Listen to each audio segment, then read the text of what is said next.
Bu hadisəni eşidəndən özümə gələ bilmirəm. İnan ancaq bu barədə fikirləşirəm. İstəyirəm həmin şəxslərin hekayəsini sizə anonim şəkildə danışım. Xanım deyir ki, qaynım və eltim bizdən qabaq ailə qurublar. 6 ildir övladları olmur.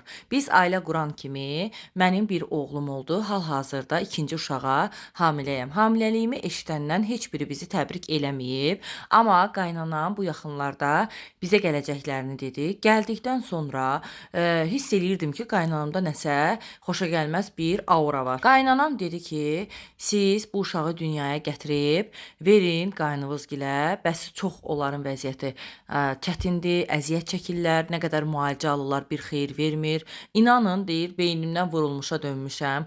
Hər kəslə dava eləmişəm. Sanki borc istəyirmişlər kimi məndən övladımı verməyimi istəyirlər. Bəxtim bir şeydə gətirib ki, yoldaşım da mənlə bir fikirdədir. Deyir ki, övladdan pay olmaz.